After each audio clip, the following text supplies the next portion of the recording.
Okay, hopefully we should be getting notices.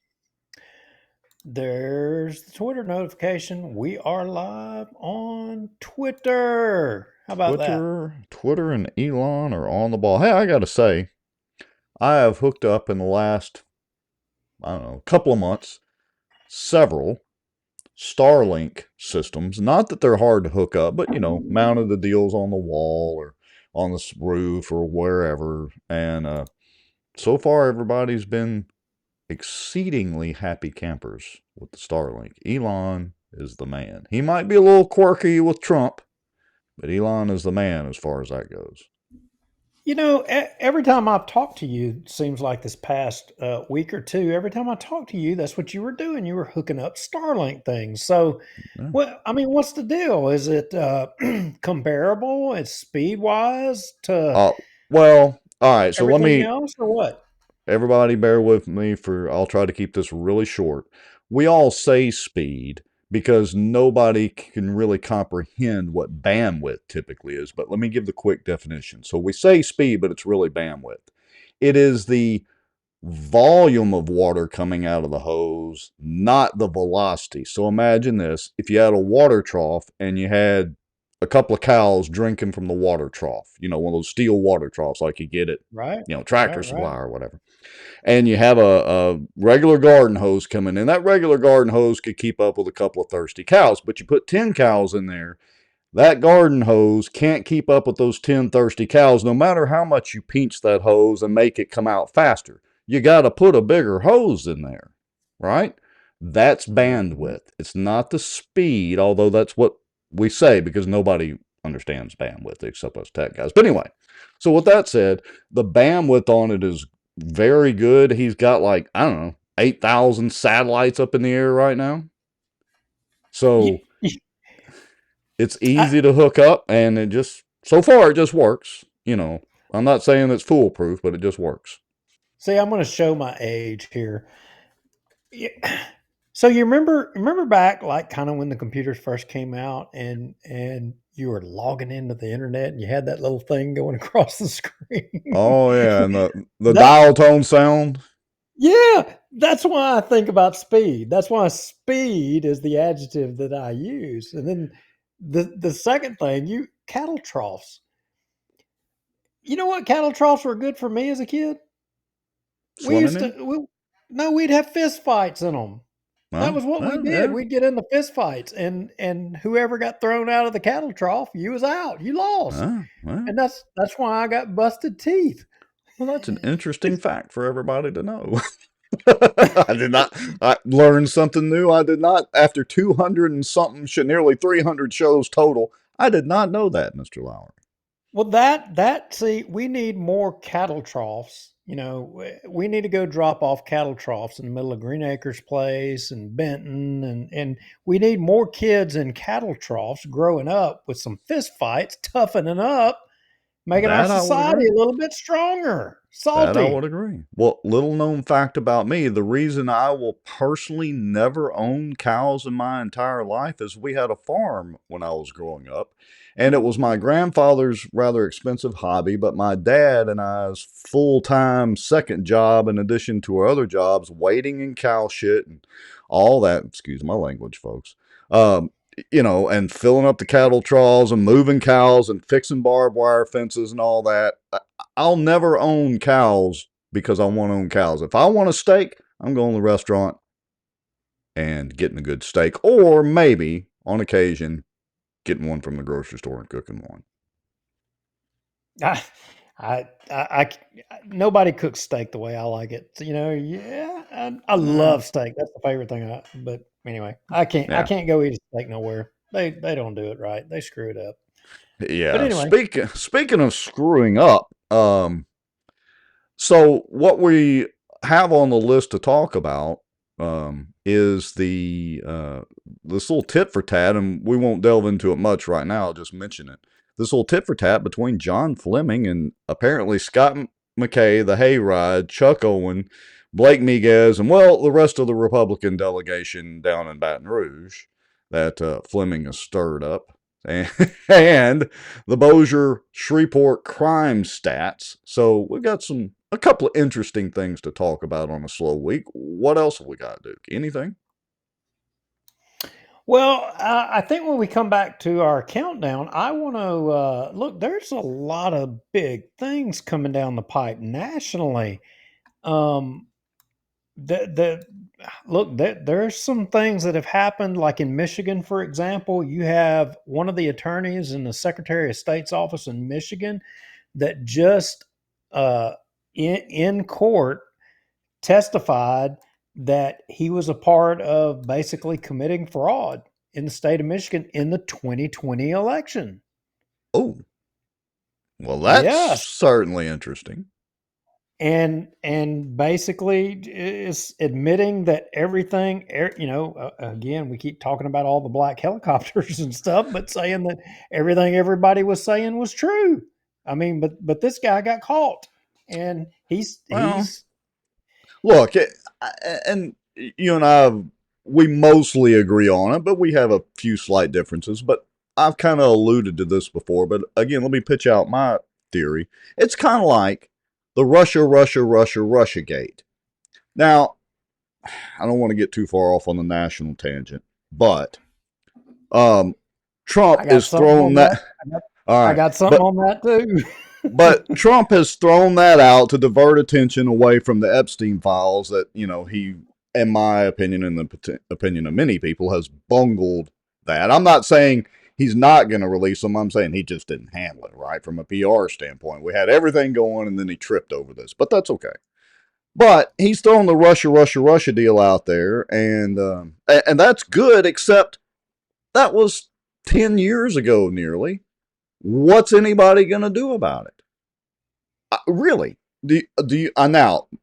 I hope the Trump administration, the DOJ, prove me wrong. But what are they actually going to do about it? Are they really? Because look, hey, Trump ran on lock her up. He said it at every Trump rally, every fundraiser. Lock her up. Crickets. Hillary ain't been in jail yet. So I agree. I agree. Well, there's hey, my rant. There's my rant. well, let's do the countdown. Let's come back and let's dive right off into it. A little bit of a splash of national stuff as well as local stuff, and all this carbon sequestration stuff, all this green energy stuff. There's so much money, money, Oh, money, money and, in it. It's and I so know great. you just supported 100% and are behind it just as much as I am. Oh yeah, yeah. I'm all green, baby. All right, here we go with the countdown, folks. Y'all know the drill. We'll be back in, I don't know, 2.5 minutes, something like that. Go make your popcorn, get your stiff drink, let your friends know we're on, and we'll be rambling for a little while tonight about some stuff that's, well, kind of important. And we'll be right back. Ready, Mr. Lowry? Good, do it to it. If folks knew a lot of the back office on the politicians that they think walk on water, they would be shocked. There's an old wound from a knife in my back that just is giving me heck lately, and it's just really irritating. So I have to kind of wiggle around a little bit.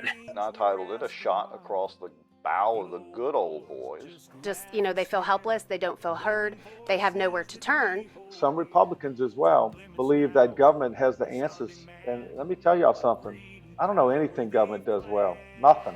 Aren't there laws that say that you have public meetings so that the public can have accountability of their elected officials? As a member of the media, I'm very concerned about what I've just heard.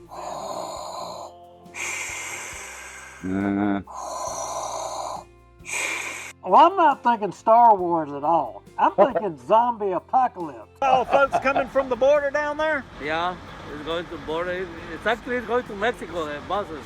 Doesn't mean they interpret it the same way that I do. For instance, the Second Amendment. I take it very literally. That's been interpreted different ways in the court system all the way up to SCOTUS. We're still right now combined on both pages and YouTube at 264 people watching. That is amazing, folks. Through conscious, shocking actions, which in turn would enrich sitting city council members Scott Irwin and David Montgomery Jr. In theory, you know, it's an every week thing. We got to double check and make sure it's like a miracle any of this actually works. This live broadcast is brought to you by the Outdoor News, fishing and outdoors for our area. Acadiana Mortgage, over 25 years in the mortgage business. Pelican Training and Consulting. Reach out to Julie Ferris. Smarter Geek, making technology easier. And folks sharing information and watching out. Now, grab your popcorn and a drink. Here we go. You know what's amazing to me? What is amazing to you, Rex Moncrief? It's very simple. You know, we keep saying, you know, over 200, nearly 300 shows between here and Louisiana Watch and all that. But all of these hours we have spent yapping away, most Tuesday nights and some Thursday nights and whatnot, that we still have people that tune in and listen to us. I mean, y'all are like gluttons for punishment. I don't know what it is. I mean, we are grateful that people, think that there's some value in what we jibber jabber about, and look, I appreciate that. I do. Yeah, I appreciate everybody that listens. Look, even when we first started, we had a dozen people, which were family members and our wives watching, and so Right. it's taken off from there. Oh, I have something for you, Mr. Lowry. Look, I have some new hats. Which one do you like? The gray? Do you like the gray or do you like the maroon? Gray. Well, I or have a maroon? gray already, so maybe a maroon to change things up a little bit. Because Yeah. you know what I find? You know what I find myself? I don't want to wear my other hat. Because I don't want to get it dirty. I'm afraid that Get the I'll get sweatband up there and all that. Yeah. or I'll get grease on it or something like that. Well, these will be a little bit less expensive because they are the digital transfer. But still, I've had my son Michael wearing one outside, cutting grass and sweating. They hold up really well, the Richardson 112s. I also did, look at that. Ooh, that one's pretty. Yeah. I'm not a Yeah. brown guy, but that's a pretty hat. But anyway, so I also had some monogram ones done from our friend Destiny Collier up there in Benton. And we'll have those up on the website. That's right. They do. The Colliers up there have a place right there in downtown Benton. They do a lot of advertising, signs, embroidery, you name it. As far as advertising, they do a good job up there too. And not just that, they have a wedding chapel there. Did you know that Gina and I got remarried there back in 2010? I had no idea. Yes. It's a long story, but we share the story. We've been married twice, and the second time we got married was up there at their wedding chapel and had a wonderful wedding. They did a great job up there. How about that? That's pretty cool. I did not know that. So, So I'm and learning look, something every day. they don't sponsor the show or anything. I wrote Destin. Well, actually, I paid her cash for these hats today, but she does a great job up there. And her father-in-law, Mr. Mike Collier, has been a good friend of both of ours for a long time.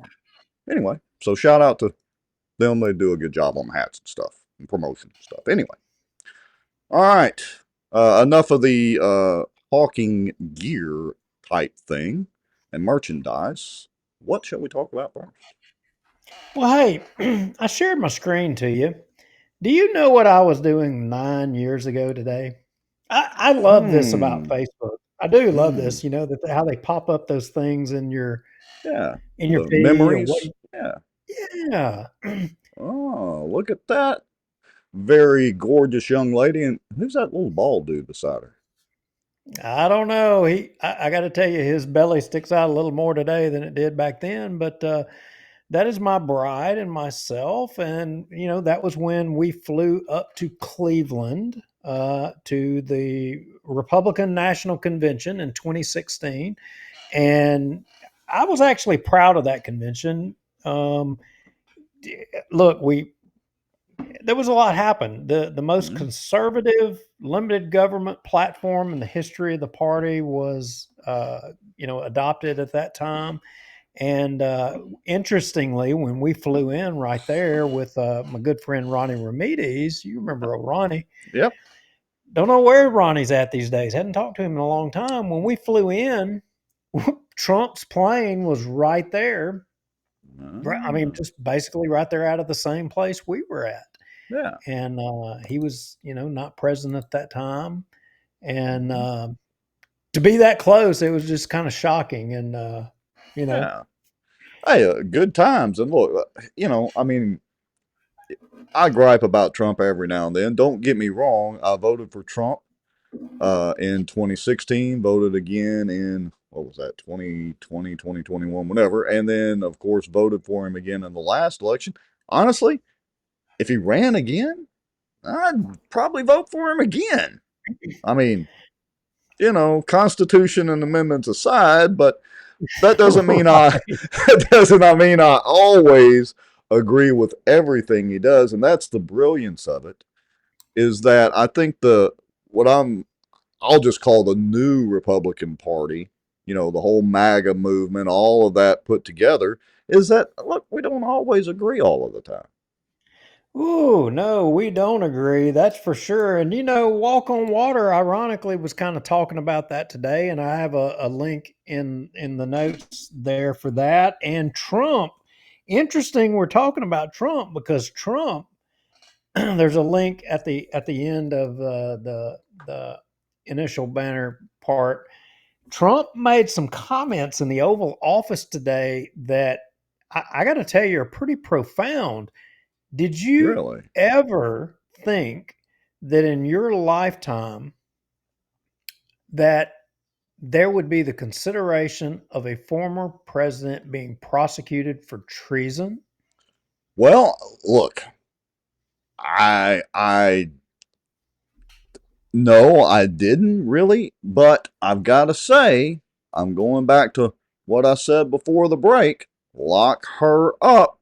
Well, here we are, years and years and years, nearly a decade from that, and nothing happened. So hopefully it's not just banter this time. If the Obamas did collude, commit treason, it's looking like, of course, from our side that they absolutely did. But if they did, yeah, I hope they go after them. But I'll believe it when I see it. And I hate to be the pessimist, but I'll believe it when I see it.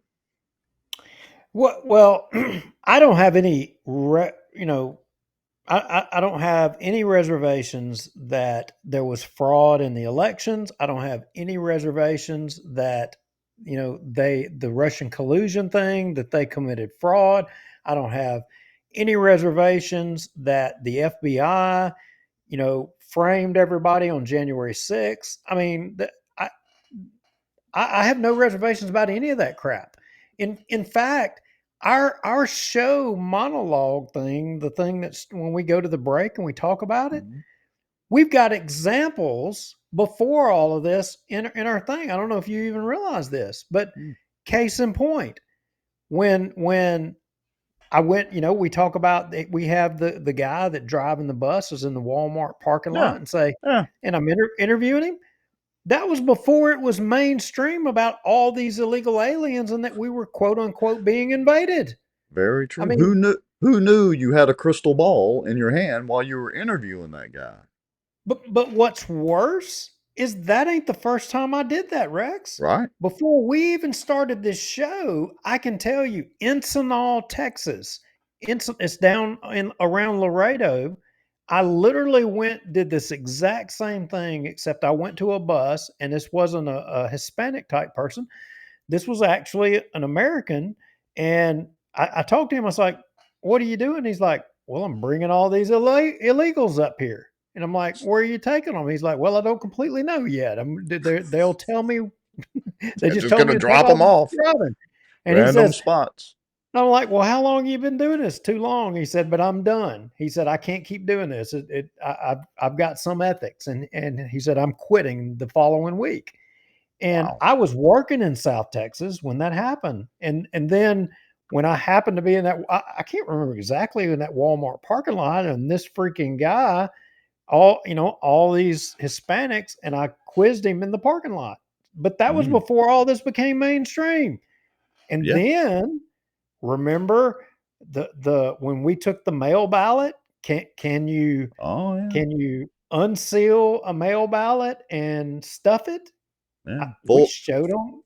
Full disclosure and disclaimer: we did not attempt to send that ballot in that you were showed on the show. But you're right. That look, I've been accused of being conceited and posting our accolades on Bossier Watch and other Facebook pages. And look, it's true. I don't make any bones about it.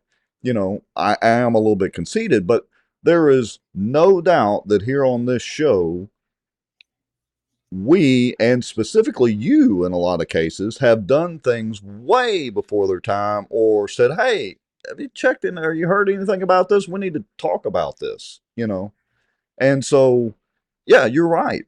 We've been very groundbreaking. And like I said, you in particular with some of your ideas.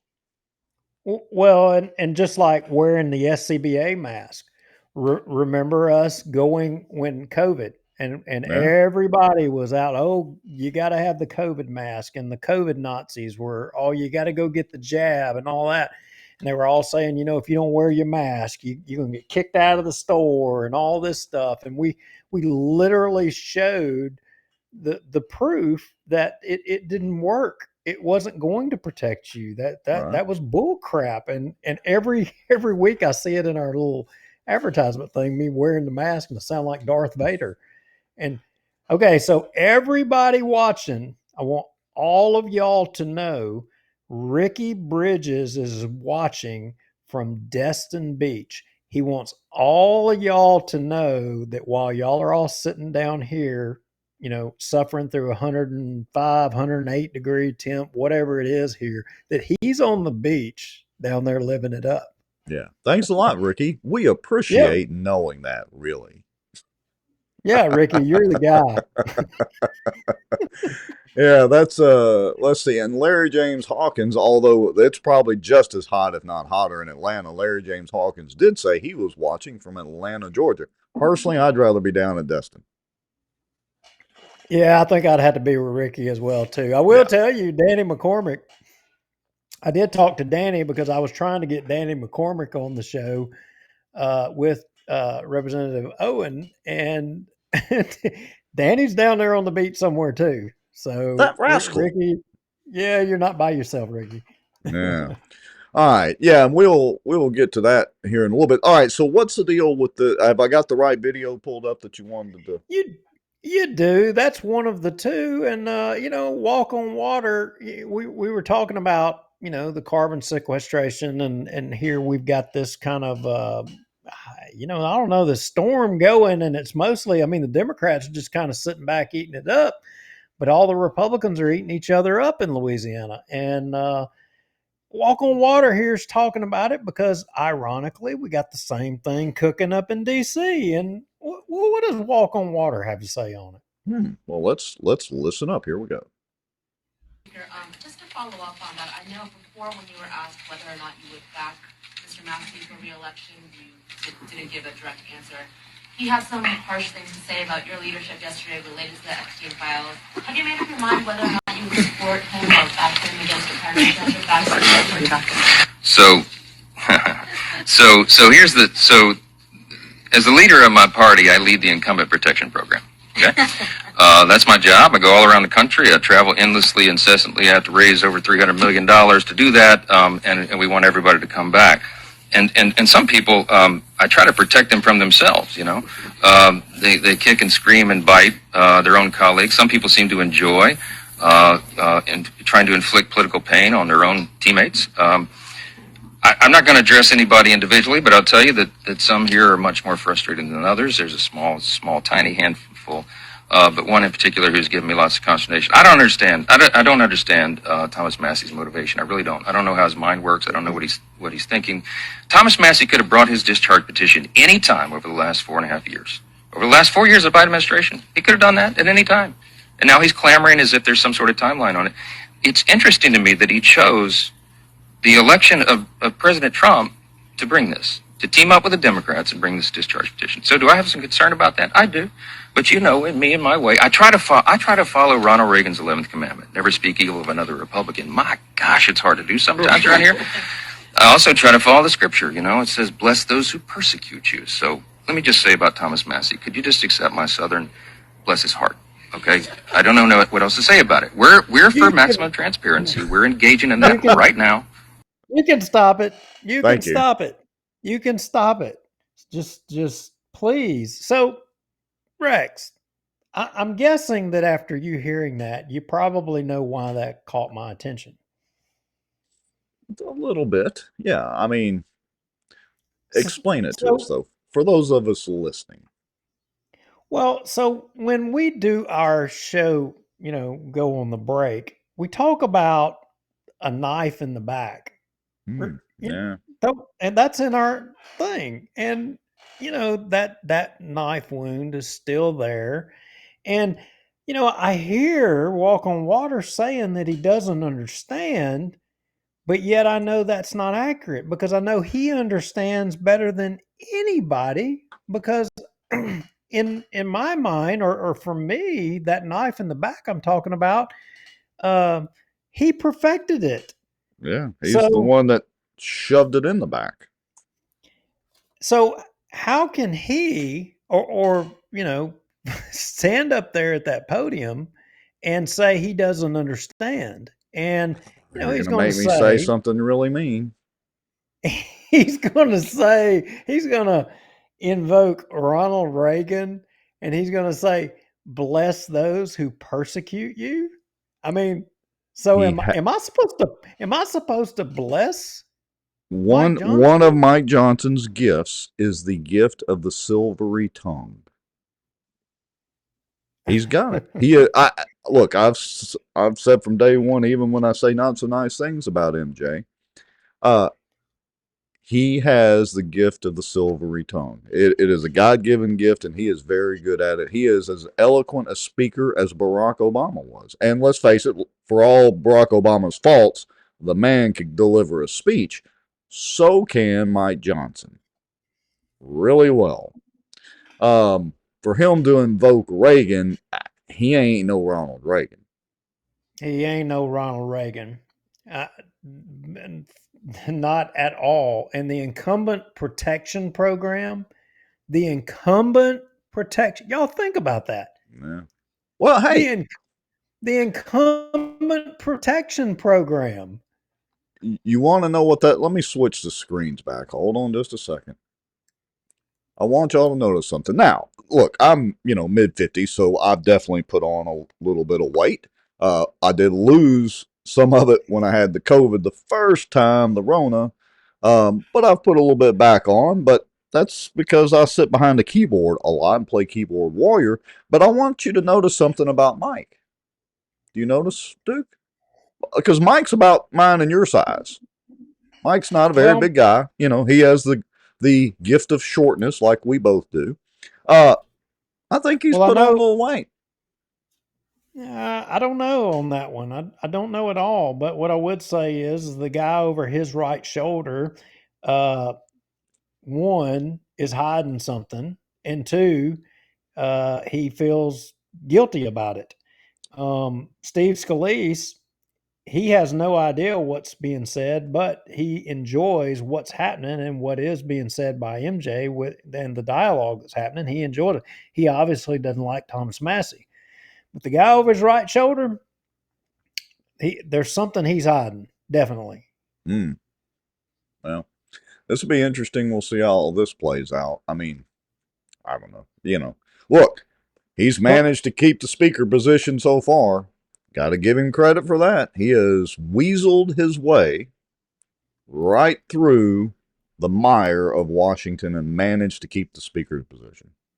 Well, I would advise him, political pain on your teammates. Hey, Mike, you know what? You should remove the knife once you put it in somebody's back. You should take it out. And, that, bless his heart.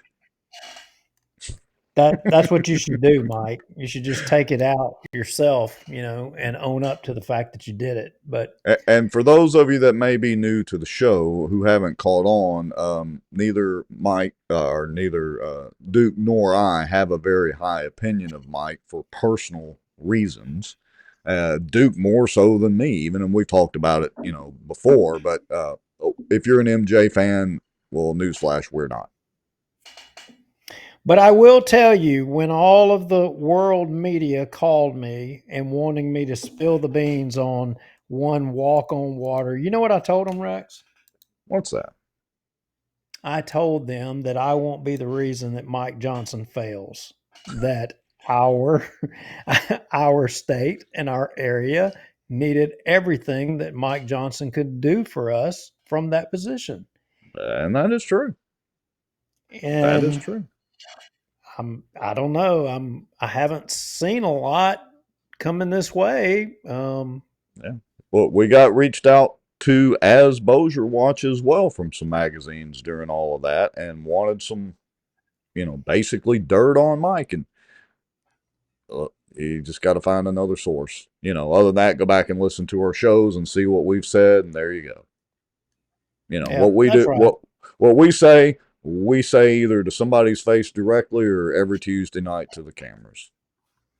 So Yeah, no doubt. No doubt. anyway, let's see. April Giles says, I missed the beginning. Is Rep Chuck Owens coming on? Okay, Miss April. He is scheduled to, but I think, Duke, is he traveling, or we're not quite sure if he's going to be able to make it or not. He's trying. Yeah, he's trying. He said he was going to be delayed, so we are kind of in a little bit of a holding pattern. We're going to kind of go through the rest of the other content that we were going to cover, awaiting him to say he's available to come on. And Yeah. we're just going to be playing it by ear. So we're going to probably rearrange our topics. Hey, let's mention the City Council workshop for a few minutes. I meant to kind of do that right after we came out of the break, and I just kind of skipped over it. Now, are you for talking those- about Cliff Smith's workshop, or are you talking about something else? Well, there's actually, as a bonus, too. So Cliff Smith has put together, I don't know if he's calling it a workshop or kind of a town hall style meeting. We shared that out on the Facebook page under Bossier Watch. He is having let's just call it a town hall meeting coming up pretty quick. So, hey, everybody in Bossier City invited to go. We encourage everybody to go. Be able to answer questions, ask questions, and all that sort of thing. There's also, though, a city council workshop next Monday. It'll be at 5:30 p.m. That's July the 28th at the city council chambers at 5:30 p.m. Supposedly Tommy's administration, I don't know if Tommy's going to do it or I don't know who they'll get up to. I guess maybe Amanda will, but to present an update on the public works fee increases to those apartment complex owners that all got their panties in a wad over this public works fee, and they act like, gosh, how could they know this was coming?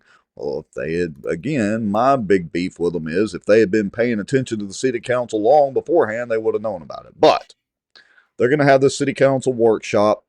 Public comment period will allow 3 minutes per person, up to 45 minutes total. So I'm going to put out the call, and I'm sure you will too, Mr. Lowry. Everybody that can attend that workshop, it's at 5:30. Everybody gripes, why don't they have meetings later in the evening and all that? Well, here's one at 5:30. It's right after most people get off work, but there it is, 5:30. Next Monday, we will also put out a reminder. I mean, why has it always got to be panties? Why can't it be underoos or underwear or boxers? It's always got to be panties. That's when you say underoos, that denotes children, and that's getting Epstein-esque. That's why I said panties. But that goes back the to phrase is always panties in a wad. I'm sorry for the ladies watching, but look, it's a commonly used and known phrase. But did you not have underoos as a kid? Oh, absolutely. I had Spider-Man underoos, Superman underoos. Not just the under. I mean, like the full Superman cape and everything that came with it. I was a big fan of underoos. Okay, well, yeah. I mean, it's just I don't know. Why has it always got to be panties? I mean, I don't know. That's what is that? It's an adult show, and unless you're wearing underoos that I don't know about right now, which hey, if you are, whatever, to each their own. But now you getting a little personal there. to each their own. Whatever. Because I really don't think everybody wants to know what I'm wearing right now. I see I didn't know you were going to make this an X show. We have devolved into straight up Jerry Springer stuff on this show now. Oh, that's what happens when it's relatively slow political week. Everybody that's new to the show is going up, click, click off of that crap. All right, so let's see. We the People Bayou Community, Louisiana CO2 Alliance. All right, I guess they're tagging some folks, so that's pretty cool. Glad to have y'all watching. Right as we're talking about underwear and all that and stuff that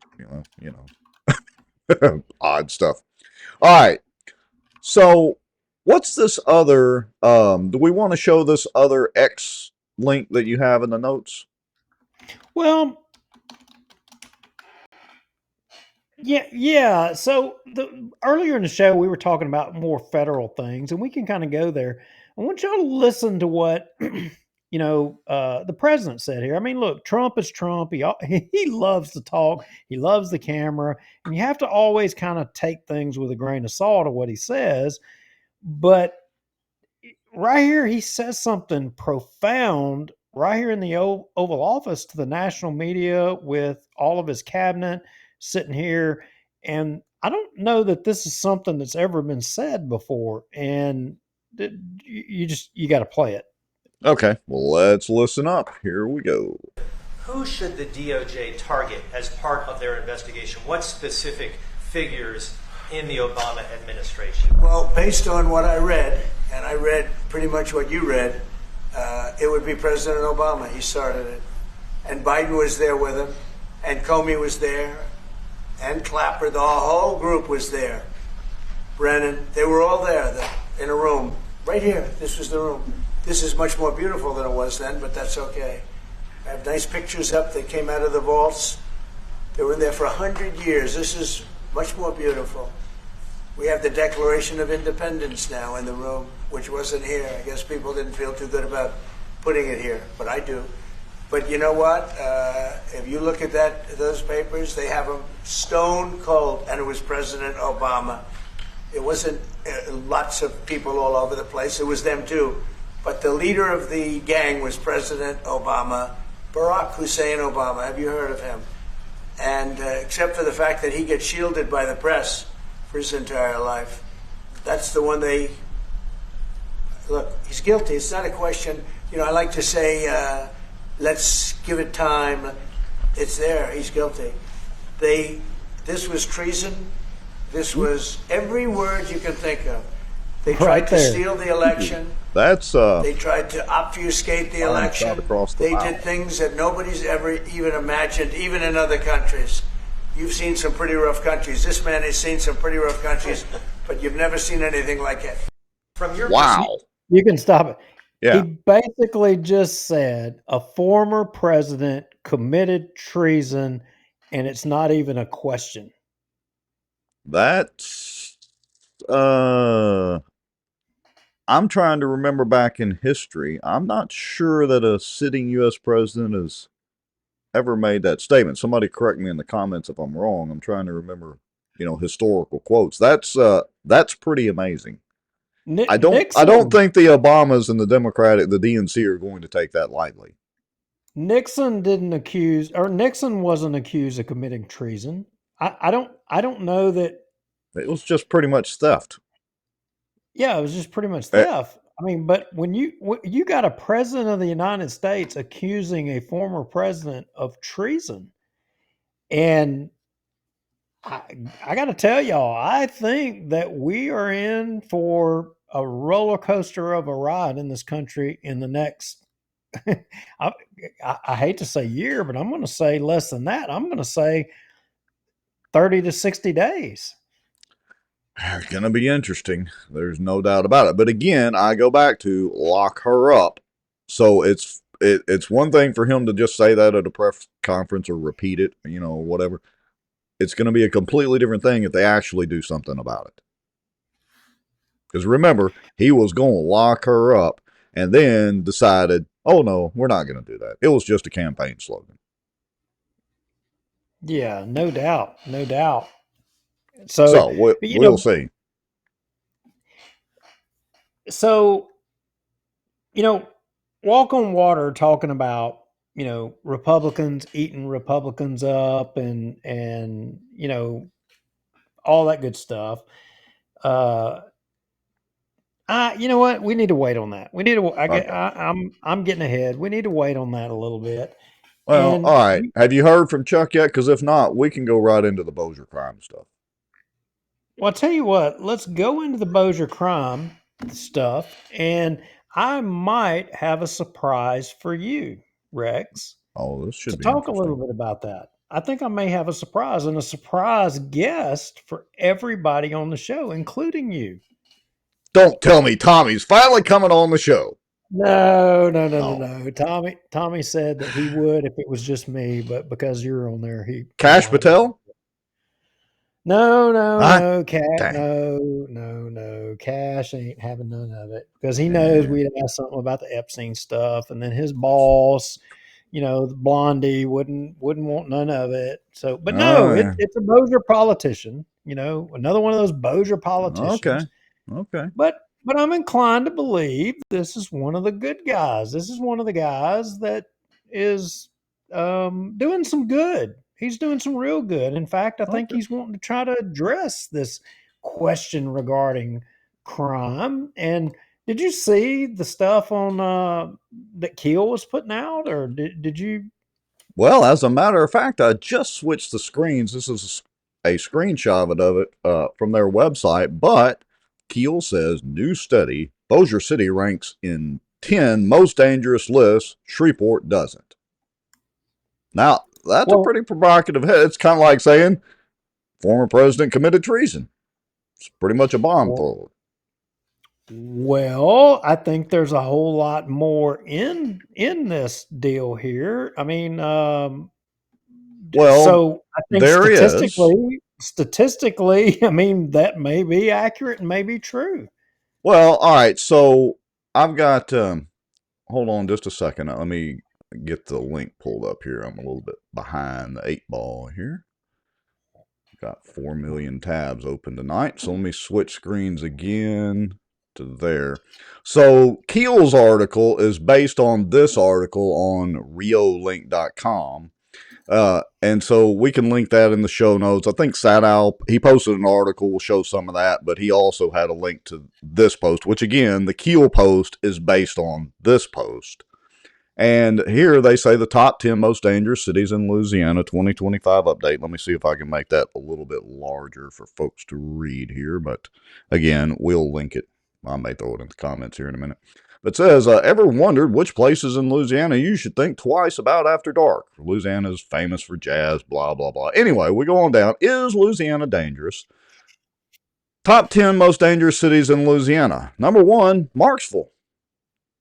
Number 2, Monroe.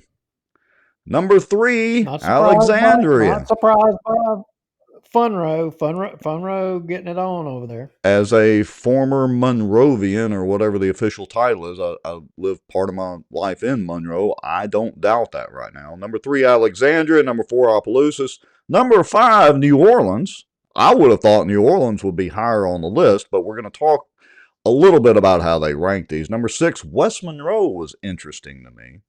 Number 7, Bogalusa. Number 8, Jennings. Number 9, Baton Rouge. Number 10, Bossier City. Now, I want to go ahead and read this so people will know. Because again, the Keel article was based on this. So, by using crimes per 100,000, we normalize for city size and allow fair comparison. Cities ranking highest in combined violent and property crime rates are flagged as most dangerous. So, it's cities ranking highest in combined violent and property crimes according to this Reolink article. They're using the FBI's UCR, Uniform Crime Reporting data in 2025. And then they go on how to stay safe. Blah, blah, blah, and all that.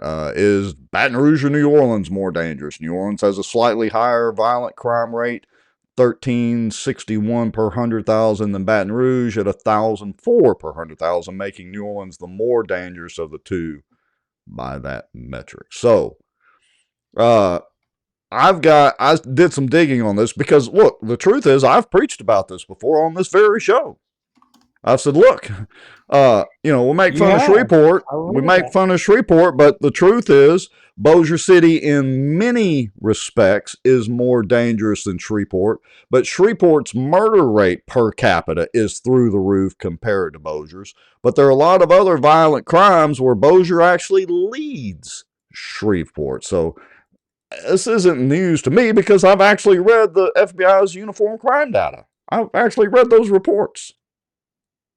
The math don't lie. But yeah, I know, I agree. The math don't lie, but admittedly, I didn't read this article. But what are we talking about here? Are we talking about violent crime, or are we talking about petty theft? We are talking there. Now, I skimmed that article, but I've done a thorough comparison using our electronic helper, but I'm double checking all the math and the numbers and the links and the citations and all that. But that is violent crime, which I've got it here. The FBI defines violent crime as murder and non-negligent manslaughter, rape, robbery, and aggravated assault. So, and our guest is in the room. Let me get the screen set up for this. So, who is going to be our guest so I can put his name there? Well, or maybe we'll keep it as a surprise. I'll just put no name. And then it'll be a total surprise. All right, give me just a second here. Let me get this set up. Mystery guest. All right.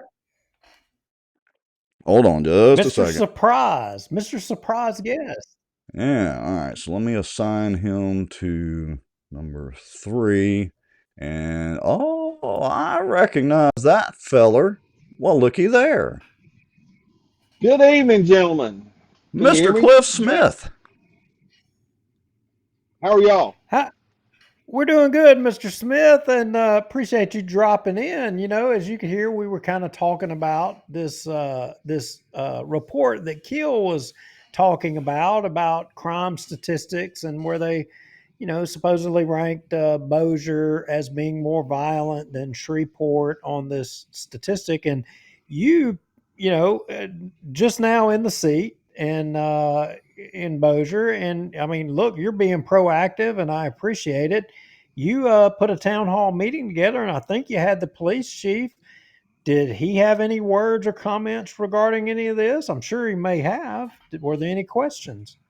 Well, our town hall has not happened yet. It's coming I up thought August it had. the 4th. No, sir. We tried to, but just the way our dates worked out, it's going to be on August the 4th at the Shady Grove Rec Center.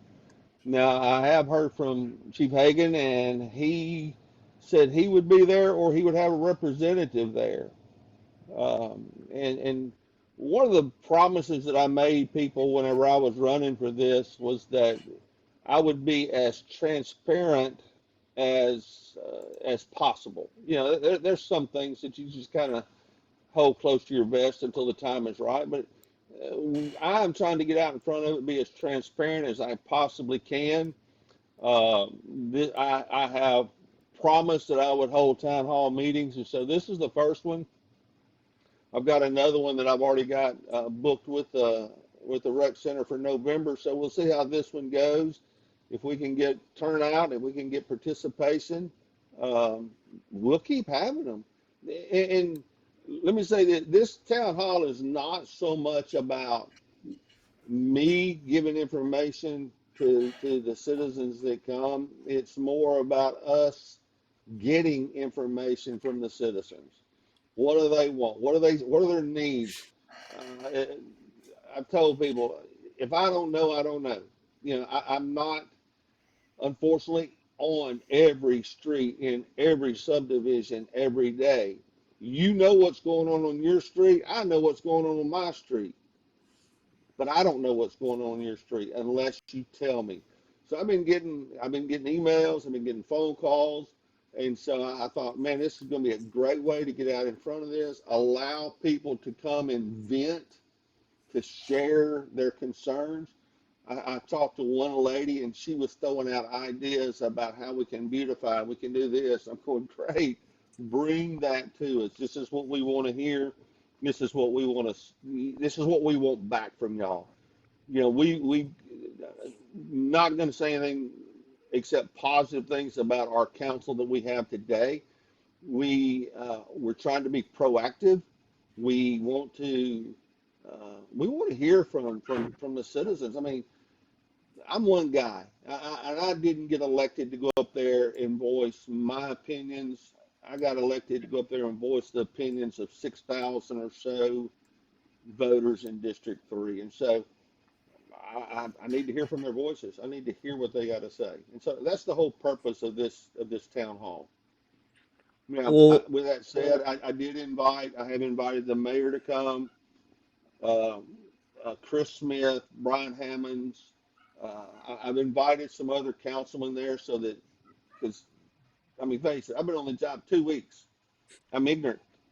So, right. so I'm bringing in people that have some knowledge that can help and take notes and give feedback. So, Do you plan on recording any of the video? Because if not, if you want to, it's not required because it's by law, because it's a town hall style meeting. But if you need some help videoing it, just let me know, or maybe we can get Wes, Marriott or something like that to help. But just let yeah, one of us know. that's a great idea. I hadn't, guys. I am. How's the word? Simple. Keep it simple, stupid. Uh, Let people come and talk. I hadn't considered audio, video recording. That may be a good idea, just to have me something to be able to go back and review and follow up on. Sure. One thing, and I'd like to impress this, if you call me, I have my city phone now. It's published on the website. Call me and tell me what's going on. But the best thing you can do, and I'm telling everybody this, follow up with me with an email. Give me a paper trail. That way I can forward it up to the people that need it. I can wait and I can follow up with them and get replies back. So phone calls are great. I love talking to people, but I need an email. So please email me. That's on the website as well. Well, Cliff, we were talking about earlier the crime and this Keel thing that's gotten a lot of people fired up, and from the last council to now, Jeff Sadow put out a pretty good piece today, and he was talking about how, and I'm not trying to get you to take shots at the previous council, but he made a good point that the priority of the previous council wasn't obviously fighting crime, and I think. I think there were some councilmen. I know that it was a personal issue to Chris Smith and Brian Hammonds, but this council going forward, have y'all had some many discussions or talked about how you wanted to place more of an emphasis on crime and all? And while I think there's an argument to be made about the validity or spillover from Shreveport into Bossier on these crime statistics, but have y'all specifically had any discussions about trying to do more regarding crime in Bossier? We've been in this, let's see, today marks 3 weeks since we held our hand up and took our oath of office. Um, not specifically, I'm gonna be straight up honest, we have not specifically said how are we gonna attack this problem. Uh, we have generalized in that how are we gonna make Bossier better? How are we going to attract businesses? How are we going to attract new families moving in? So that topic will come up. I have no doubt. But today, not specifically have we said, here's what we're going to do. You know, we are at 99% of our police force now, so we're back up full staff. I hope to see some turnarounds. I know, gosh, in my neighborhood, there's been talk of car break-ins and things like that, and then the next sentence is, man, I saw Bossier PD out in force. There was 4 cars come through the neighborhood. They were chasing a guy, whatever, a guy through a backyard. So I think that's going to help us tremendously just by having our police force back up to full numbers. And then, you know, of course, we're going to talk about what can we do as a council to increase the police presence, to give them more tools to work with. So we haven't had a specific discussion yet to get back to your question, but it's coming. We'll have that discussion. But we all need input back from the people who elected us. All right, so I want to, and I know you may not have read maybe that whole article or anything yet, but I want to, after looking at some of the FBI crime data, and again, I've reviewed that before. Basically, here's a quote from the report that we'll be publishing on Bossier Watch, but it says, bottom line is, Bossier City is only safer than Shreveport in certain categories, like homicide. Bossier City is far and away safer than Shreveport in homicides per capita. But in aggregate, it's about equivalent and in some cases worse per capita. You know, the old quote is Bossier City really safer. In overall violent crime, not necessarily. Murder rate, yes. And so I want to make sure that that's clear to everybody, that we're not saying that, you know, Bossier has more murders or more murders per capita. And I think over here we tend to solve our murders better. You know, credit to the Bossier PD. They don't have too many unsolved murders. And in Shreveport, my understanding, I hadn't looked at these numbers, you know, a lot of times some of their murders go unsolved for quite some time. Correct. We live in a society that, well, let me just say this. The police department, the way our society is today, is a reactive, in any society, they react. It's hard to be proactive. A lot of that rolls right back on me, the citizen. What am I doing to be proactive? Let's talk the people who were talking about car break-ins. Am I locking my car? Am I taking my weapon? If I have a weapon, am I taking it out of the car and locking it in my house? We've got to be proactive. Everybody, not everybody, most everyone has cameras now. So again, the big thing is we as citizens can help our police department by doing what we're supposed to be doing. Yeah, and I'm not trying to divert that question away from anything else. I'm just saying we have a job to do as citizens. Yeah, and I've said this before, so I won't belabor the point too much, but I can tell you for a fact that at least historically, now maybe it's changed with the Arsenault's administration and all that, but historically in the last decade or even longer, the general feeling is, hate to say this about Shreveport PD, but they're considered the mall cops by a lot of the, let's just say, younger generation that may be committing some of these crimes. And the feeling is once you go across the river and you're into Bossier City doesn't play around. They find you, arrest you, beat the crap out of you, whatever they got to do first, ask questions later, and the DA generally backs them up. I mean, we've had our issues with Skyler, but he does tend to back up the police department. And that little bit, that may sound harsh, and it's no criticism of our police department. It's that literally some of that spillover crime from Shreveport hasn't happened because, well, they fear the Bossier cops more so, at least historically, than the Shreveport cops. Well, see, I'm going to disagree with you, Rex. I think that a large majority of what we have in Bossier when it comes to the violent crime stuff is spillover from Shreveport.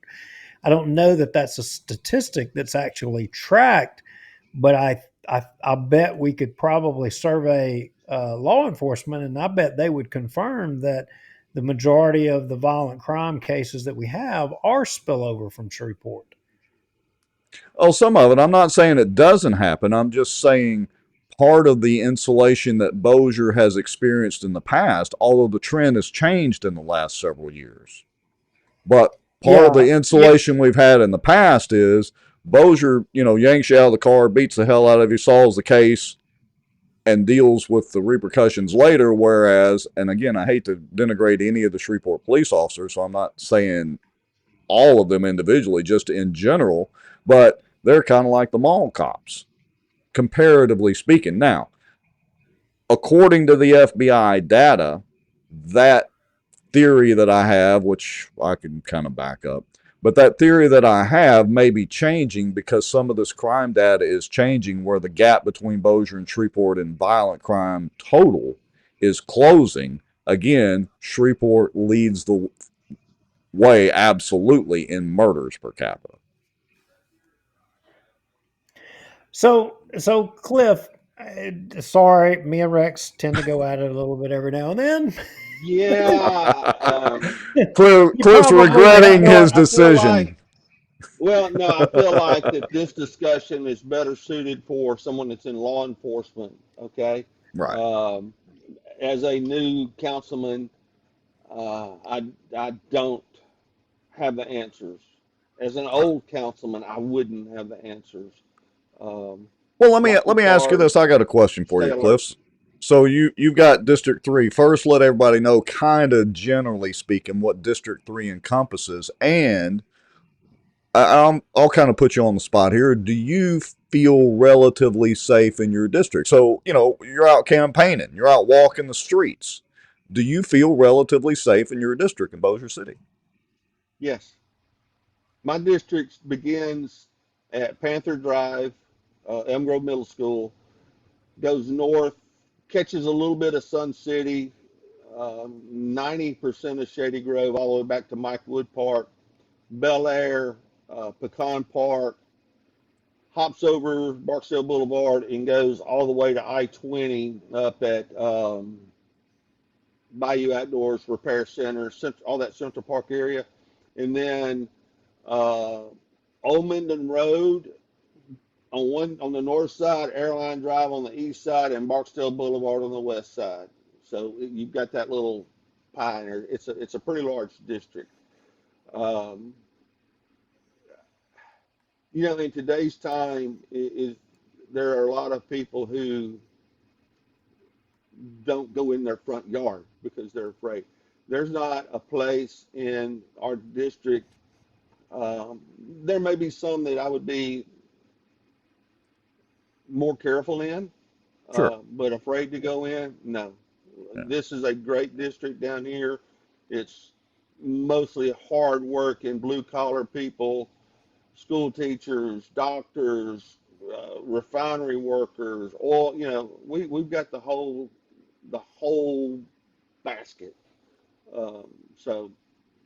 Yeah, and look, I'm around Bossier City and Shreveport quite frequently throughout the week, and going to different neighborhoods and helping people with computers and all that. And look, I don't go any neighborhoods that I don't feel relatively safe. But then again, I'm different. I try to pay attention, to my surroundings, do all the basic security things that you should do. And so it doesn't matter if you live in a gated community, you should still be vigilant and aware. But I think overall, most people in most areas, the vast majority of the areas in Bossier City, would feel absolutely safe walking down. What's the downtown deal? The East Bank District. I've been there a couple of times at night. We go eat dinner, have a few drinks with the wife and some friends or whatever. Don't have any problem walking down there. Don't have any problem walking around Bass Pro Shops. Even the boardwalk, back when it was a thing, you absolutely felt pretty darn safe at the boardwalk, thanks in part to the police presence back then, but that's a whole other issue. So, back to the original reason why I'm here. Remind people, August the 4th, 6 o'clock at the Shady Grove Rec Center. Now, granted, it's open to anybody and everybody, but this is District 3. I set this up primarily for District 3. I sent it, I put it out in all the neighborhoods that I'm a member of, and I think I've got them all covered now for District 3. But again, if you're from District 1 or District 5 or whatever, and you show up, you're not going to be run off. We'll make you feel welcome.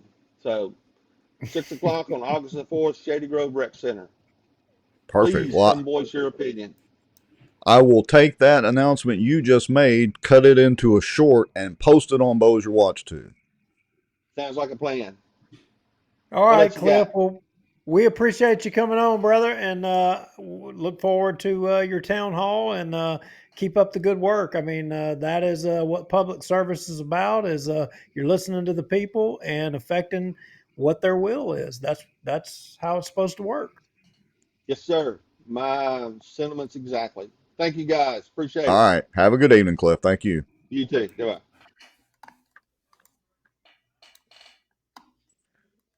Surprise. Well, surprise. Cliff is such a nice guy. Oh yeah, he is rock solid. So I don't even know where we were. We were kind of rambling on, kind of waiting on Chuck, hoping he was going to be able to make it. But but hey, I'll take Cliff coming on too. It's a good substitute. Yeah. Well, I'm gonna put a one last Hail Mary text to see if he's going to make it. Well, just how you looking? Yeah. And look, if he doesn't, folks, we apologize. But, sometimes things happen. This is a live show. And, if people get behind or whatever, there, not much we can do about it. So this is not pre-recorded. It is live. Yeah. So, we started out talking about how Republicans eating Republicans, and, you got this thing. We show an MJ, he's taking little shots at Massey, in which, Massey deserves a few shots. Massey doesn't hold nothing back. Massey, I don't know. I mean, I got to admit, I have to somewhat agree with, Walk on Water. I don't completely understand Massey either, and what Massey does or says some of the crap that he does. And this almost is, it's kind of like this deal going on in Baton Rouge with Fleming and this carbon sequestration thing. It's a little perplexing because look, you know what it is, and I know what it is. It's politics. Right. It's politics. It's not as much about the issue as it is politics and jockeying to try to favor the person that individual people favor. And this case is exactly that. Fleming has found a wedge issue, and he's right. I'm sorry, he's right on the issue. But what it does is it's put a lot of the legislature, it's put Miguez, it's put even people that we're friends with. We had Scott McKay on here not long ago. Right. It's put Miguez in a box. Just a lot of people. Yeah, and look, I got to say too, both you and I are big fans of John Fleming and support John Fleming. That doesn't mean I don't really support Miguez, because we've interviewed him too. He's a great guy, and I got to say that we played the one video. I'm not playing it again because Facebook will cut us again, unfortunately. It's a great video. He's got another video out. It's about 6 minutes. It's well worth watching, too. Right now, he is winning the Cool Campaign Videos Award. I'll just say that. But Fleming was on the side of term limits the entire time and wins the award from that standpoint. Plus, he is a stout conservative. There is zero doubt about that. Yeah, no doubt about it. And so some of our conservative friends, in which, Jill Hines, for example, like we've had Jill on the show countless times, and Jill had weighed into this, in which, I found it's interesting how, you align with people on issues. We were, I think, 100% aligned with Jill on the issues pertaining to the jab and COVID and all that crap and censorship. No questions asked, but jump off of that hill a little bit. I have found things that her and I don't agree with when it comes to election integrity. And I think it's just that she hasn't studied that issue as much as what I've studied that issue. And I think if she had, she would probably be where I was at. But, as time goes on, you find these issues that you find a little bit of difference. The interesting thing about this issue with the carbon sequestration thing is that I think a lot of the people that are not wanting to be on board with John Fleming, but are wanting to be on board with Miguez, they got a problem. They got a problem because John Fleming has seized the anti-carbon sequestration mantle and has made a point to show where almost everybody, I mean, look, up to this point, Governor Landry's been the one taking the beatings over all of that. But you know what? It takes two to tango. Here's the thing. It takes the legislature to, pass the legislation. That's right. But in this case, John Fleming ain't making the assertion essentially that this legislature is the ones that kind of ramrodded this thing. He's essentially saying the previous legislature, which is a lot of all the same people, to include Miguez, Seabiscuit, all of them, that they enabled all this carbon sequestration thing to get going where it's going. And all right.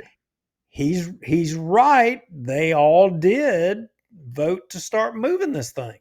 So I'm going to show the kind of the post that caught my interest and showed up in my Facebook feed was this one right here. So Scott McKay back a couple of days ago on the 18th, a few days ago, says re-shared the Fleming for Louisiana paid post, and McKay says, John Fleming is an original member of the House Freedom Caucus. Now he's trashing members of the Louisiana Freedom Caucus and paying Mark Zuckerberg to boost it for taking a position he says he favors.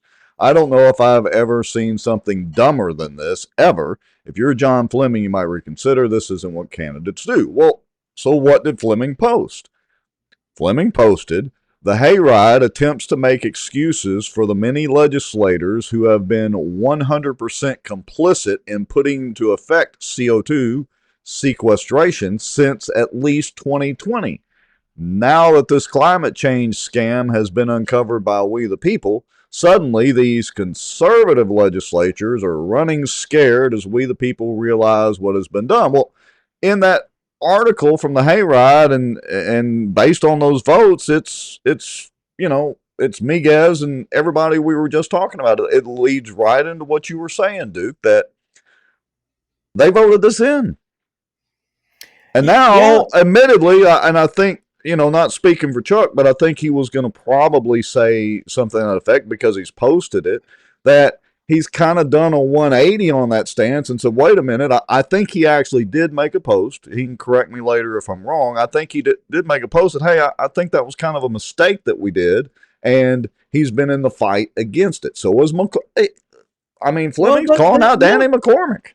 Look, they all voted for this thing. It was unanimous in the previous legislature, and a lot of them say it was a mistake. They acknowledge that it was a mistake. They read the bill, or they passed the bill before they read it to see what was in it. Right. So when Fleming is sitting here saying, hey, the legislators are the ones that caused this problem. You enabled it to happen. Is he wrong? No, he's absolutely not wrong.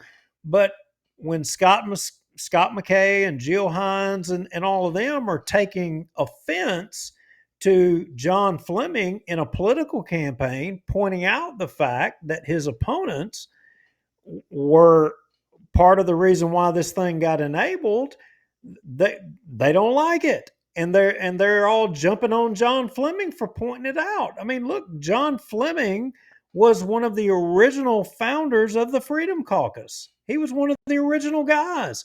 And Well, so look, they're taking offense that him calling out members of the Freedom Caucus that enabled this.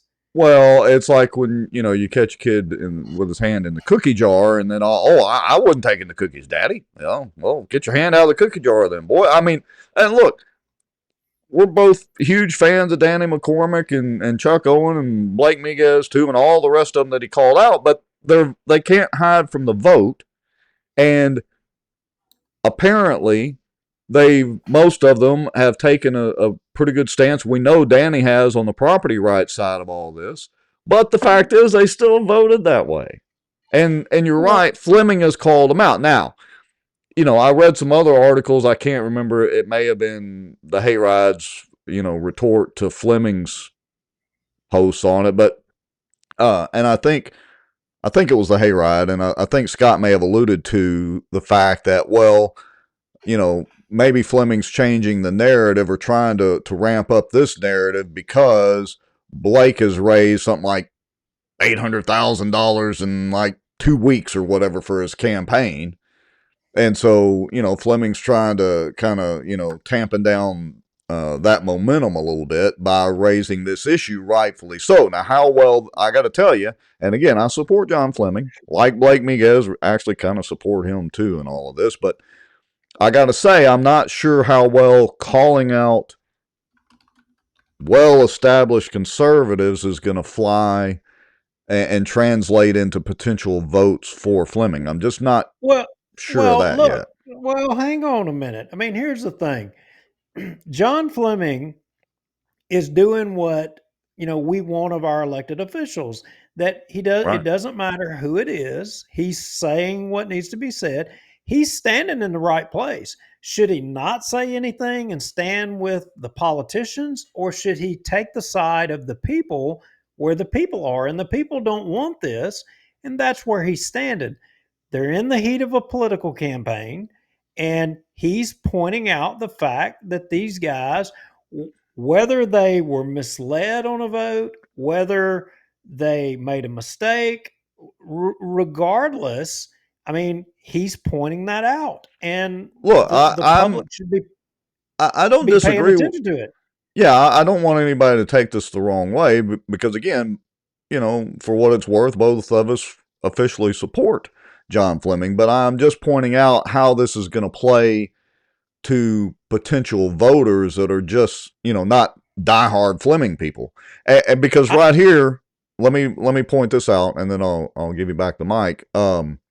Under Scott McKay's post here, you can see Fleming posted, and he did list some of the bills that, like Danny McCormick and all of them and Chuck Owen have put forth since that to help lessen the pain. He praised Chuck Owen and was praising Danny McCormick. I mean, right. he wasn't just gutting them. I mean, but the point of the matter is the public deserves to know what does Scott and Jill, and I'm sure Blake would rather that just your opponent not say anything at all. I mean, look, I love all these people to death, but you're in a campaign, you have to find the issues that separate, the things that separate you from everybody. And this is an issue that's important to a lot of people. It's affecting a lot of people across the state. And I think it's a smart move on John Fleming's part. He is separating himself from the political class, and he's saying, I stand with the people, everybody else. And why is Scott McKay weighing in this so heavy? I think my guess is because, Fleming was calling out McKay's post on the Hayride. And speaking of which, Chuck is in the green room, just to let you know. Okay, well, we're fixing to bring Chuck in here, and I know Chuck can hear me, so we'll give him in case he doesn't know where we're at in this conversation, we'll talk a little bit more so that he'll kind of hear it so he ain't caught flat-footed. But I think some of what reason Scott is in the middle of this is because, as I appreciate it, and I may be wrong, and Chuck will be able to confirm this, he's the leader of the Freedom Caucus PAC. So, I can see where John Fleming might be as an original founder of the Freedom Caucus, in DC. I can see where he might be taking a little bit of offense to maybe Scott taking a shot or not taking a shot. So yeah, true enough. So I'm kind of getting the screen ready. Chuck, hold on just a second. We'll get you on. Give me just about a minute here, Duke. But you're for people to be taking offense, I disagree with that because you're in the middle of a political campaign. Iron sharpens iron, and if you made a bad vote, that's fine. If you were misled, that's fine. You say that, we move on. That's the way I would have dealt with this, but I think it's smart on Fleming's part to take the position to show him being in a different place on an issue than all of the other candidates in the race. And everybody else in it is partisans, so well, let me click a couple of buttons here and let's see if we can get Representative Chuck Owen on the show. Can you hear us? Charlie, all good here. Thank y'all for having me. Yes, sir. Thank you for coming on. So as you may have heard, we were just kind of bantering back and forth about the whole John Fleming thing, but Duke, go ahead. Hey, Chuck, glad you were able to make it, brother. So look, you and Danny, I tried to get both of you guys together, but he bailed on us and went to the beach. What kind of friend is that? If anybody earns a vacation, it's going to be Danny. Can y'all hear me okay? Yeah, a little bit of delay, but it's fine. We can hear you. We can hear you okay. So what is your take on this? What is your take on this thing with John Fleming? And I mean, we all know the politicos. We know it's just politics, but I mean, should people be getting offended by this or not? I mean, I personally think he's on the side of the people. I am always bewildered at Republican fratricide. I don't understand. I don't understand the utility of it. Every one of us in the legislature, every one of us, 100% in 2020, voted to expand carbon sequestration. We have oil and gas below us. I live in Vernon Parish to the tune of something called the Austin Chalk, and it is a ton of oil and gas. But we've never really been able to access it because it's so far down and the pressure's so high. So when they came to us in 2020 and Lobby and Louisiana Oil and Gas Association, who Danny's a member of, I think they're probably going to throw him out, but in Lamoga, and they said, we got to do this. This will help oil and gas. That's like asking me to help the LSU Tigers or asking me to help the Americans. I thought those guys were on my side. So I'm thinking, okay, I don't even know what that is, because you read a document and there's nothing about carbonic acid in this document. There's nothing about the plume or any other things that we've learned about the cascading effects. Thinking I'm going to help somebody in Terrebonne or Cameron. Why not help them? That's like asking me to help a sugarcane farmer. Every dang one of us probably voted the same reason. It's like, okay, we want to help oil and gas. So we got sandbagged. Every one of us got sandbagged. Danny included, Robbie Carter included. Every one of us got sandbagged on this thing. And we didn't really know the ramifications until 2 years later, till they started dropping dynamite in Lake Maurepas. And then the country people down there like going, what in the hell is happening here? So then we started coming together, going shoulder to shoulder on this thing. So there's a story. There's a long story behind all of this. And the resistance to it is coming together. As to what happened the other day, I don't know why Dr. Fleming did that. I am a fan of Dr. Fleming. I am for him. I'm also a fan of Blake Miguez. I'm not going to take a position in that horse race. I like them both. Both of them will be great senators. But it didn't sound like Dr. Fleming coming after us like that in that moment. I don't take offense to it because I don't work for anybody except 44,000 people who live by this river where I live. That's who I work for. So you can beat me. I've been beat to death for the last 2 years over this, so I'm used to it. So I'm just not a big fan of Republican fratricide, especially among conservatives. It's one thing not to want to beat on, a leftist or a moderate, but conservatives don't need to be hitting each other in the. So let me ask maybe a silly question. So if in 2020 the law was passed to allow this to move forward, well, why don't y'all just pass a law to undo it? Well, we've tried multiple times. That's What like saying what happened? So that's for everybody else to know. That's watching. What happened? So this last year, the bill that I brought this last year was to allow every parish the opportunity to opt out. Because I think if they want this in Cameron Parish or Vermilion Parish, then God bless them. Let them go do it.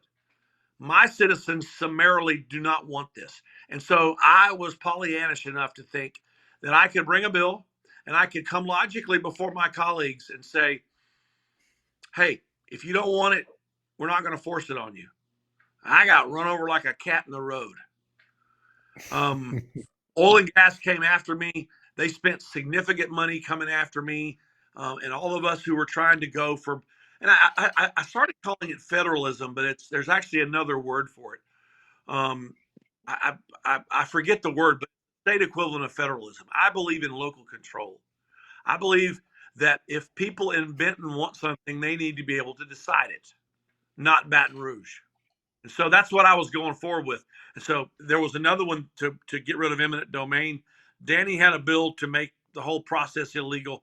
They all got murdered in committee. The virus is growing, though, I will tell you guys.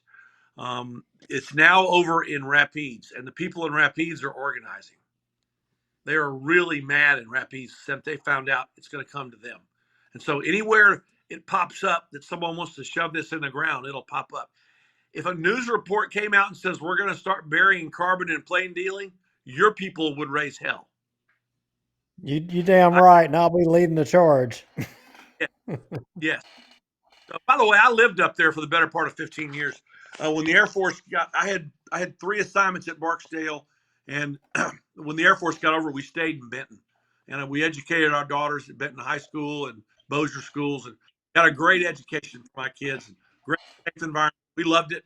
But when my younger daughter graduated, my wife let me come back here to Leesville. So we kicked ourselves out and came home. Interesting. So let me ask you, and that's very interesting history. I probably most of the folks watching the show didn't know about that.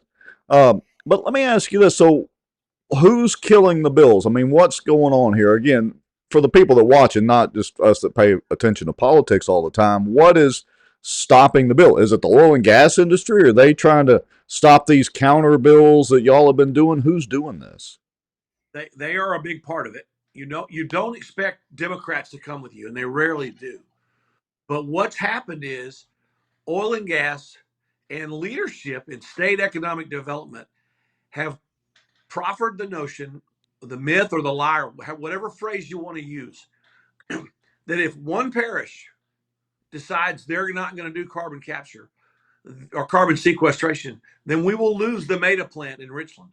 Then we will lose the Hyundai steel plant. They were literally telling that. They told me in committee, wow. Representative Owen, if one parish doesn't do this, Meta won't come to Richland. You know how far I am from Richland Parish? You can't get there from here. And I'm not taking the side of carbon sequestration because I'm absolutely not for it either. But let me paint you the scenario. You know, it's kind of like dogs don't know fences and property lines, and, well, ducks don't know fences and property lines.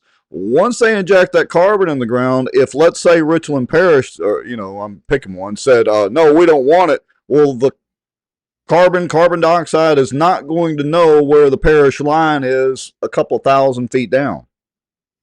That is a good point. And that's part of one of many points that I make on this incessantly and constantly about how dumb of an idea this is.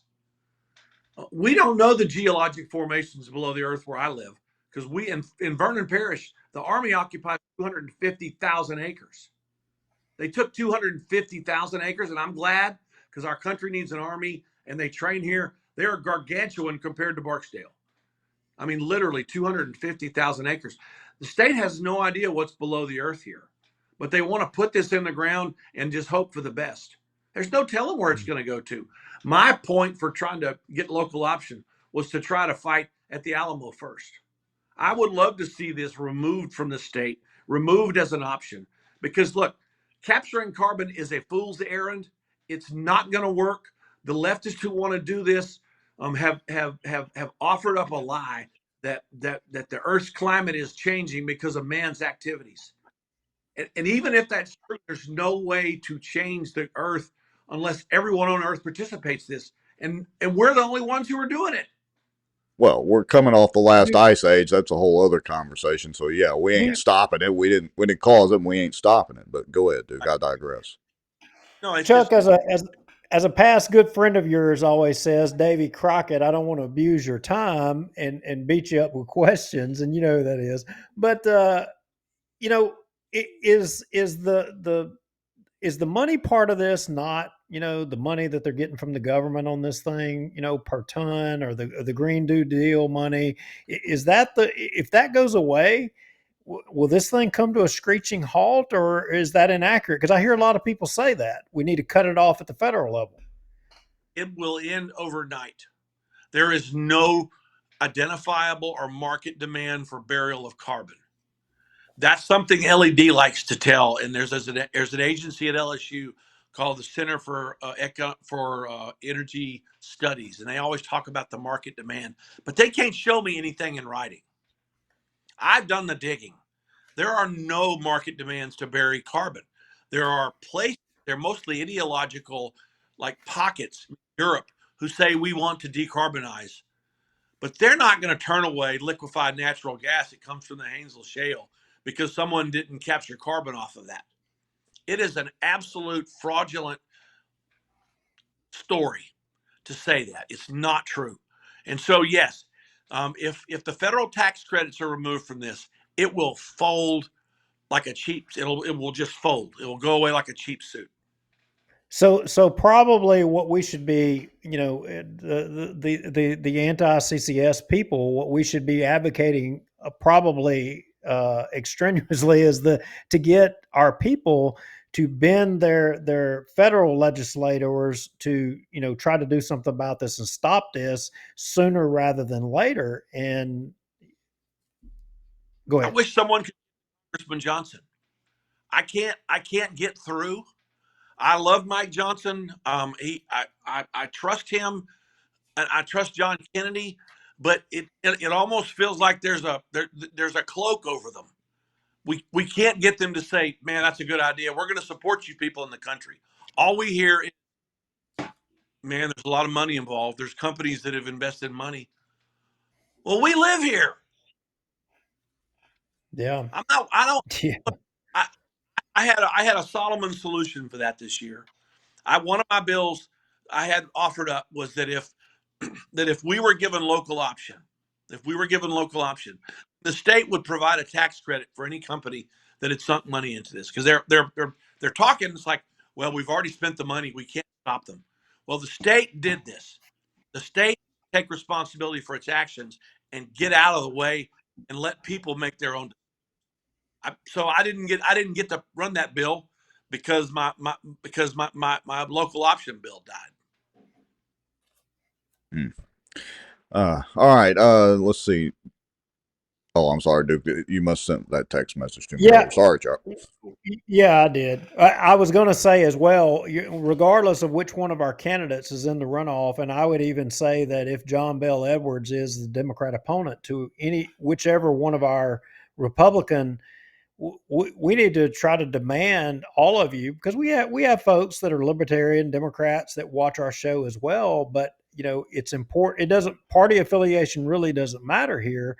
But we need to demand of any of those Senate candidates to commit to stop this crap. I mean, we need to do away with that. No, I mean, I know that's stepping out on a thin limb to expect anybody to go to D.C. and carry carry their own wood, but we need to demand, make them commit during these campaigns that they will do what they can to stop this. I am utterly confident that Dr. Cassidy or Dr. Fleming or Senator Miguez will stop this. I've talked to both of them about it. They both understand the fraud. Cassidy's a believer. Cassidy came down here, and he and I mean, look, I respect him in his office. He came down here and held a meeting about this, and was not well received. And I actually wasn't even invited to the meeting, and someone told me it was happening. So I went to it, and he and I had our own little gentle discussion about it, about what a fool's errand it is. Because these people that believe this stuff will really tell you, well, we can sell our oil and gas better if it's decarbonized. Mm-hmm. Wow. With that, but God made carbon. We have trees. Trees eat carbon, and for people to be so bought into this notion, and so it's either for money or ideology. I wrote a piece about this that appeared in the paper about 2 weeks. It's either ideology or money. There's no other reasons for doing this. You're not incorrect about that. Usually, it's that old saying, "Follow the money." Yep. My bet's on money. My bet's on money. All right. The last 2 days, Louisiana Public Broadcasting was here. They're doing a piece on this, and they had three reporters that came, and they had me on a panel back in April, and they had treated me fairly. We had a good debate with 3 or 4 people, and they wanted to come up here and meet our citizens. And one of them told me straight up, said, "Look, I'm a leftist, and I initially believed in this because I believe that we're polluting the planet and that we're changing climate." She said, "But once we dug into this, figured out what a fraud it is, it's like now the left doesn't want it. The only people that want this are charlatans on the right. That's all. That's the only people that are for it, are charlatans on the right who are trying to gather money. Even the ideologues don't really believe it anymore." I'm gonna get in trouble for calling people. No, I watched one of those LPB that you were on. You did a wonderful job, and you could actually, what you're articulating, I could see, I could see that in them. The person that was doing the show or mediating the show, you could read it on their face. You hit it out the park. Somebody in the comments, made a point. The thing between the governor and the legislature. I mean, the governor couldn't, if the governor wanted to run all of this through, he couldn't have done it by himself. He had to have the legislature to do it. We know that lobbyists are squeezing the legislators. How are we going to break this thing? I mean, I don't know that the governor is going to buck, this industry. He's going to, I think, be loyal to this industry. I mean, what can people do? I mean, does it even matter if they send every legislator an email or call down there? I mean, how much of an effect does that have on these guys, or are they just ignoring it? I think at this point, we're kind of in between quarters. But based on what I've seen happening in Rapides Parish, those people are hot there. And anytime the word of this comes to a parish, the people get really upset. They're like going, "Wait a minute, you have the option of taking my land for this? And you're going to do what under my feet? And you can't tell me where it's going to go?" I think the more that these stories get communicated to legislators from citizens, I think they will hear it. And look, I'm sure Danny has told you all about this. 2 years ago, like 16 Republican legislators got sent home in South Dakota by 16 Republicans who were for property rights. So they're going to be forced, all of us are going to get the opportunity next year to vote on property rights again. Do you want people to control their own personal property? And that'll be a linchpin. Now, I am optimistic that the governor will listen to the will of the people. I'm hopeful. How about that? I'm hopeful because this is loud. This is very, very loud. And for people that don't have it, they don't get it. It's like, what are you talking about? So I'm just grateful that y'all are talking about it up there. I have proposed, and in fact, I'm going to propose legislation this time that anywhere carbon is captured, the first thing that must be done is they must do an announcement sticking it right back in the ground where it came from. I can promise you, the good people of Bossier Parish or DeSoto Parish would throw up on the rug if that became the reality. Start sticking that back in your groundwater.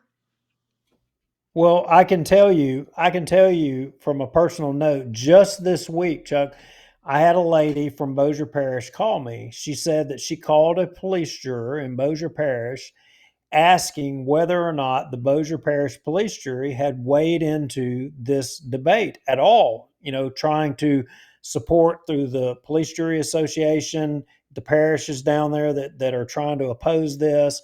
To which the police juror in Bossier Parish said, well, that's not ever coming here. We've got no interest. We're not engaged in that. We're not doing anything. You don't have to worry about that.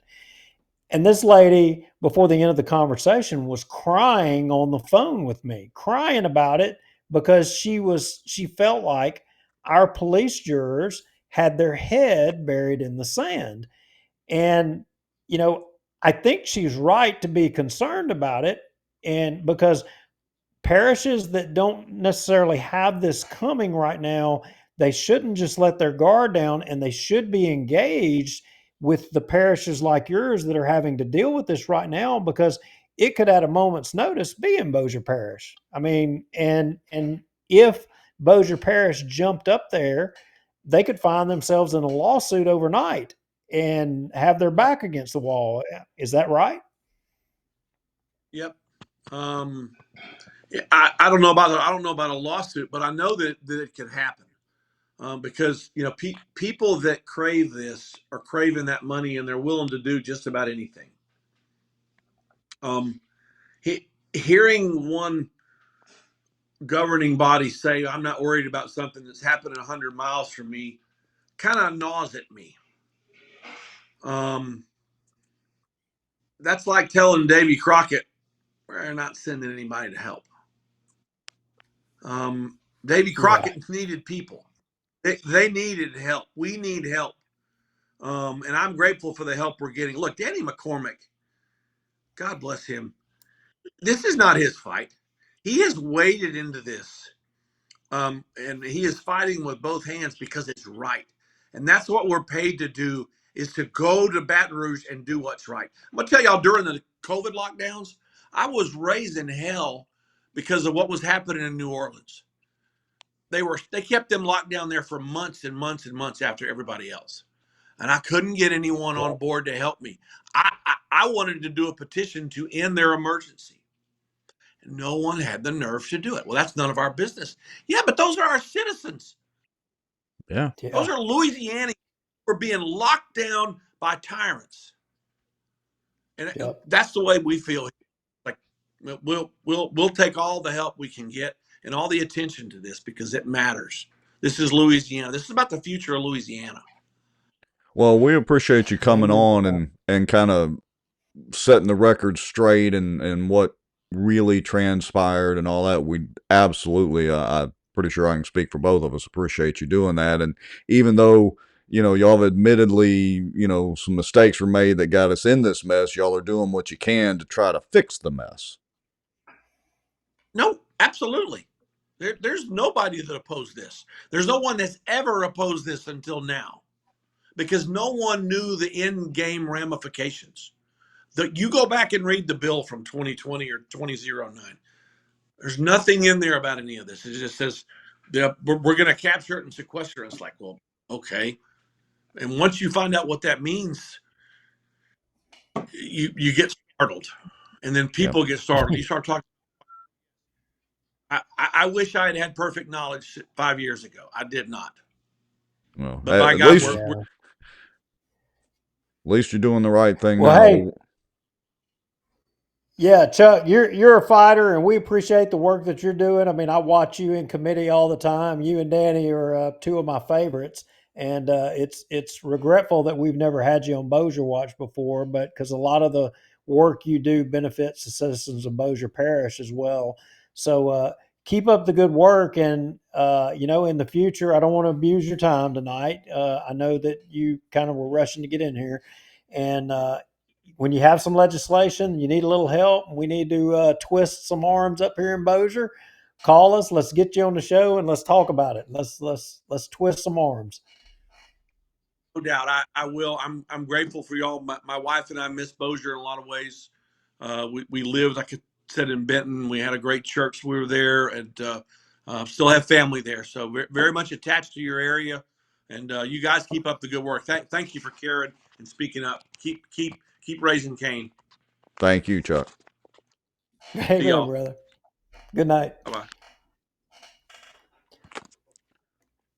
Well, look, he's a good dude. He, in my opinion, he admitted that, they didn't realize what, like he just said, what the end game was, and they're staunchly on board against it. I can't fault Dr. Fleming for calling them out on it.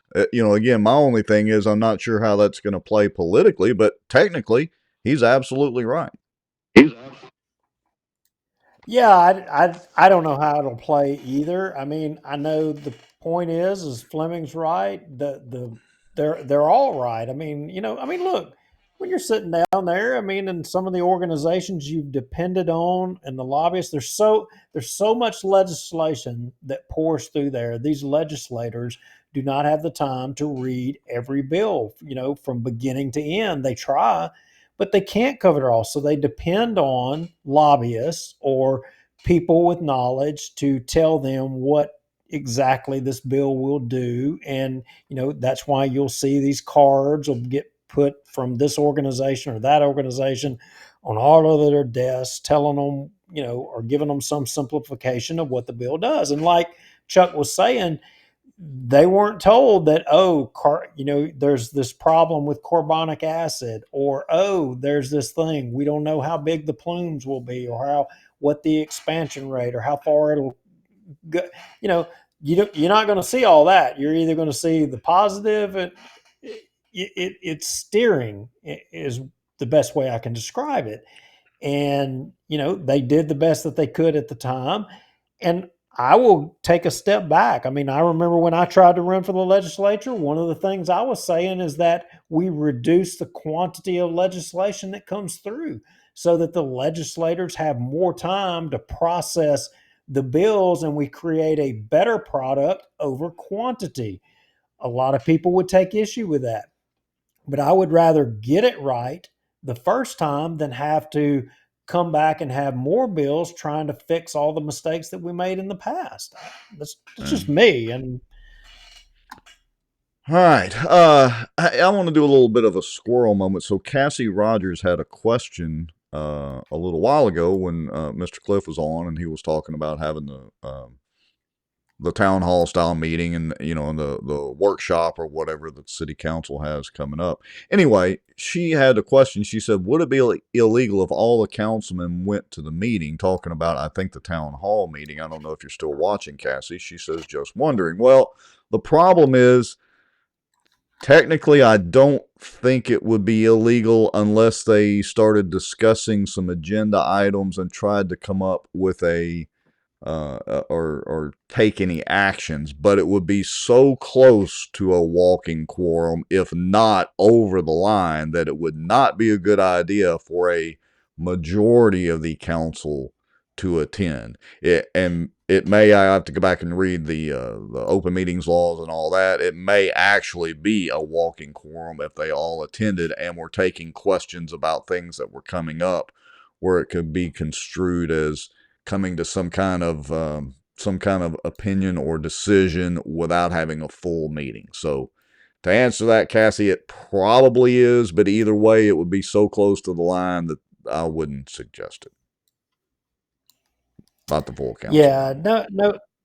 No doubt. They wouldn't want to risk that and take no chance. But I mean, these guys, they're off to the races. They, got, I mean, good grief, subpoenas and town hall meetings and all this. I mean, they're going to conduct more business and do more things of consequence and an audit. I mean, good Yeah. grief.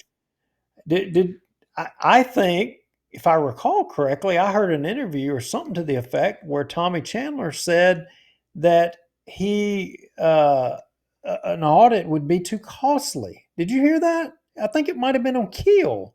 Did you hear I that? think so.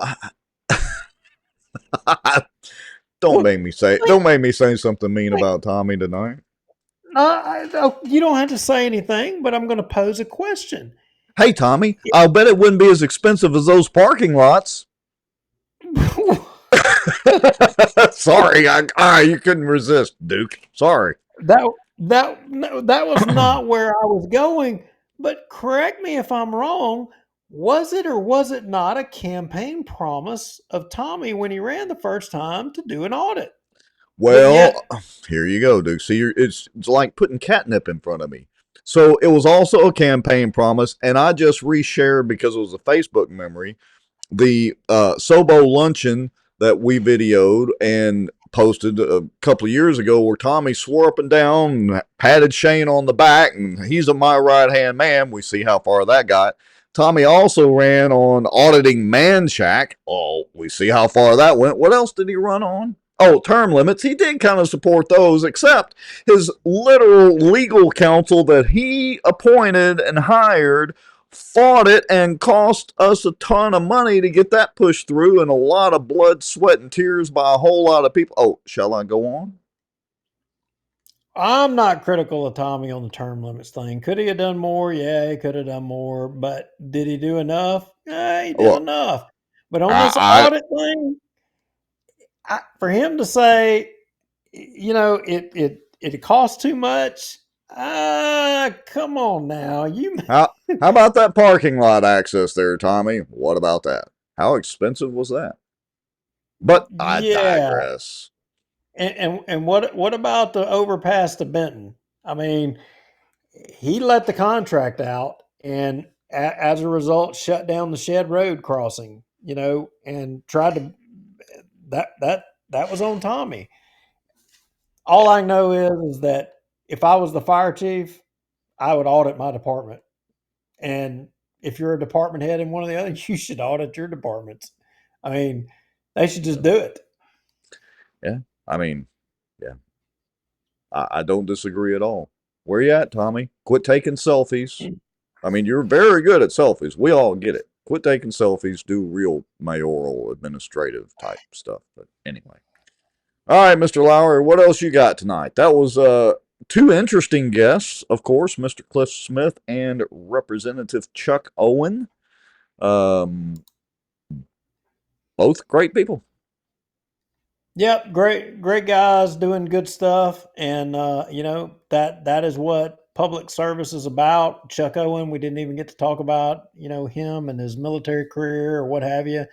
Great guys doing great things, and those are the type of people we need in there. And you guys should really take some time, study up on this carbon sequestration thing again, and you need to let even our local legislators, even though we may not have any active carbon being pumped in the ground here, like you heard Chuck saying, those parishes down there need attention. They need support, and our legislators need to hear. You're their constituents.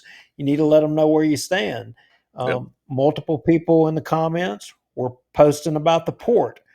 That the port is driving this thing, and our legislators do not want to go against the port. They don't want, I'm just going to say it like it is. Some of the same people that we've been fighting in Bossier City are calling the shots down there with the port. And at the end of the day, it's about money, and it's not about you making money or protecting your interests, but about the port making money and protecting the port's interests. While taking So our money. that's right. That's right. All right, well, Mr. Lowry, I think I'm going to go in and see if I can scrounge up some dinner. It has been another good, informative show. I'm glad you got Mr. Chuck on and he was able to get away and go ahead and make some time to come talk to everybody. Those will be some excellent little shorts that I'll cut up because I think that'll play into the carbon sequestration drama and debate that's going on. And maybe that'll help clear some things up for some folks. It will. Good night. Appreciate everybody watching, and we'll see y'all next week. All right. See y'all.